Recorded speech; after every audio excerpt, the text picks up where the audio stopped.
कार्यक्रम हुआ, प्रधानमंत्री जी ने कई विषयों को शामिल किया, किस तरह का ये बयान? देखिए, प्रधानमंत्री जी की नीयत जोड़ने की है। उससे पहले ये परंपरा अटल बिहारी वाजपेयी जी ने शुरू की। देश को सड़कों से जोड़ा, देश को नदियों से जोड़ा, अनेक उपक्रम किए।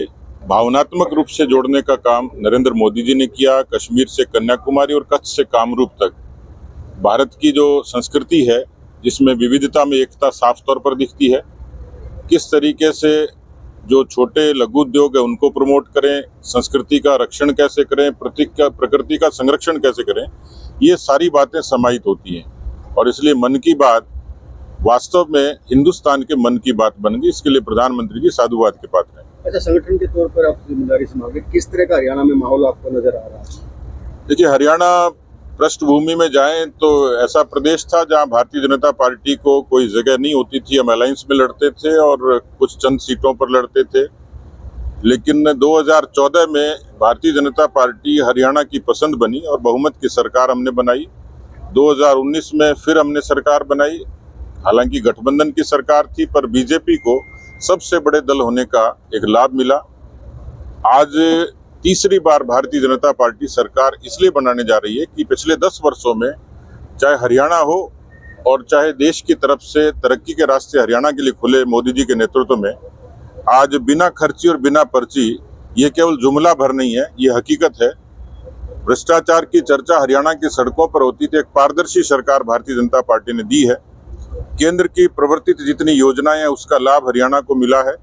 हरियाणा का आम आवाम नेशनल एजेंडे पर वोट करता है और इसलिए हमारा भरोसा है कि जिस तरीके से कांग्रेस पार्टी लोकसभा में भ्रम फैलाने की कोशिश की, एक नेगेटिव नैरेटिव चलाया जो आज जाहिर सा हो गया, इसलिए मुझे लगता है कि हर वर्ग, हर तबका बीजेपी को अच्छे तरीके से मैंडेट देगा, क्योंकि हरियाणा की जनता देश के मिजाज से मेल खाती है। केंद्र में जिसकी सरकार होती है उसके प्रति उसकी एक आसक्ति होती है। मुझे लगता है कि सारी चीजें बीजेपी के पक्ष में। जैसे अभी आपने कहा कि फेक नैरेटिव फैलाया जा रहा है, तो क्या यही कारण है कि 24 फसलों पर एमएसपी देने के बावजूद भी अभी भी कई किसान ऐसे हैं हरियाणा में जो बीजेपी से नाराज नजर आ रहे हैं?